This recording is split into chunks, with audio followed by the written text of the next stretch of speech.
Hey guys, so we got a few opening GPT tools for you to be able to play with. And welcome, by the way, to our weekly AI tools subscribers, so our newsletter. And as you know, every week we're going to be sending you a new tool, but we're going to start you off with two. One, because the first one, the business positioning statements, is the thing that's going to feed the information about you into every single GPT we do from here on out. When I say GPT, I mean a custom AI tool. That's the whole point of this. It's a whole thing that's been wrapped up specifically for each function, and the kind of strategy and knowledge from my time running these different campaigns to make sure that the output is perfect for what you're trying to do, instead of just using the normal kind of AI module, not really sure what I should be asking and how I should be asking it, right? So it's supposed to create time, give you a better strategy, and cut down a lot of time, right? So the first thing is the business positioning statements and brand voice. And the reason why we've created this is that we want to be able to ask you a number of questions that will help us to produce a number of positioning statements. And those positioning statements will then be given to you to be able to copy and paste into different GPTs, right?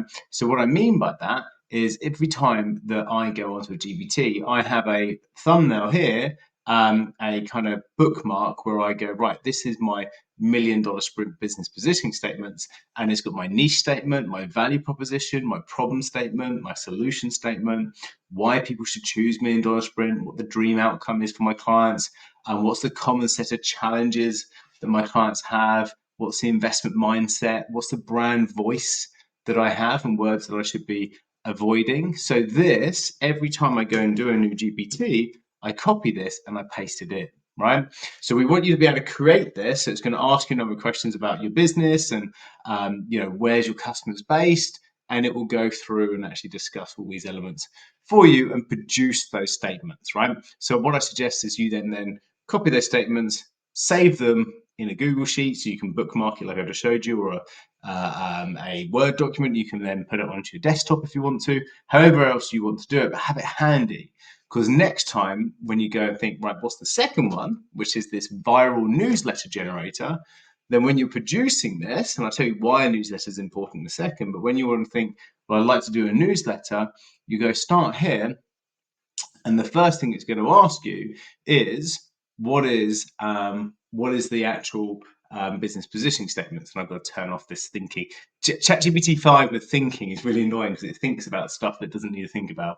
But here you go. So first step, could you please upload your business positioning statements? And if you don't have it, then click here and you can go look at this niche discovery link, right? So if I paste this into here, bam, you've now got the niche statements. And now it's going to go on to the next step in this, which is then going to ask what subject I want the newsletter, and actually, do I have a personal story? And then it will produce the newsletter for me. So really, really cool, optimizes your time, works beautifully. And it all starts with those. So those two things are going to be there. I hope the newsletter is going to be great for you. And the reason why we think LinkedIn newsletters or any type of newsletter is important, but I love a LinkedIn newsletter, is because it's one of the quick wins that you could launch today in terms of getting new leads for your business, right? So I'm actually going to link below a training for you to go and have a look at how to create a LinkedIn newsletter if you're interested. But ultimately, if you go into your LinkedIn profile like this and have it as one of your featured posts, you can see that actually it's the only thing on LinkedIn that's a one-click subscribe, which is why we love it.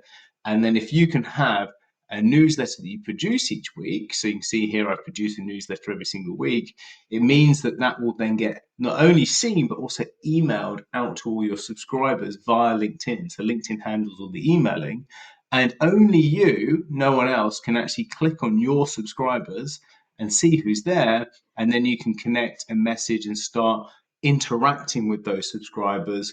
And it's a great way of generating leads. It's a great way of showing your thought leadership. It's also hyper optimized now that you've got this custom GPT creator.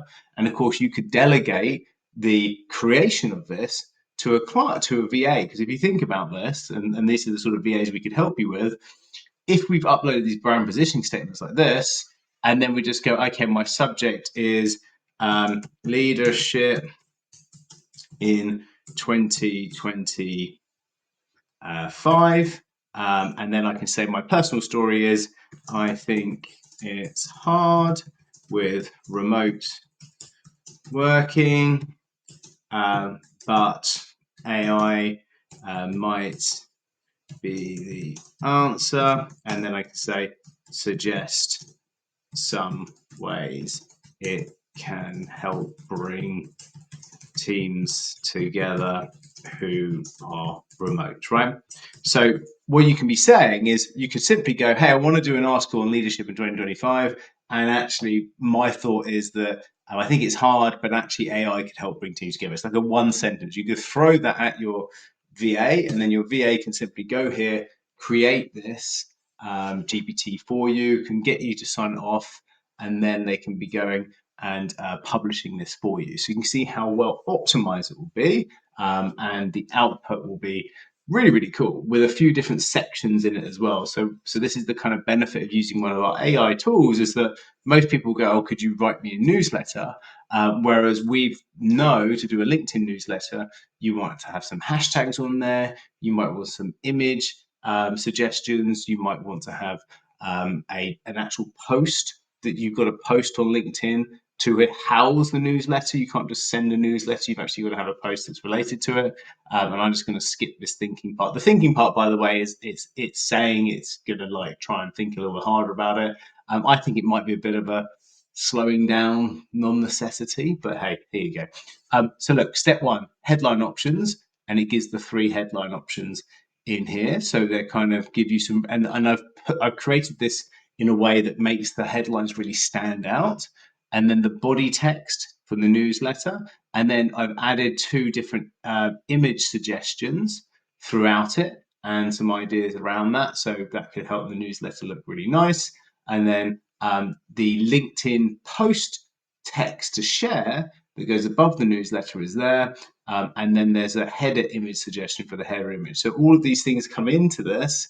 And then, of course, that can help you to create a really nice viral newsletter as opposed to just a bog standard classic AI crap that you see that goes out there.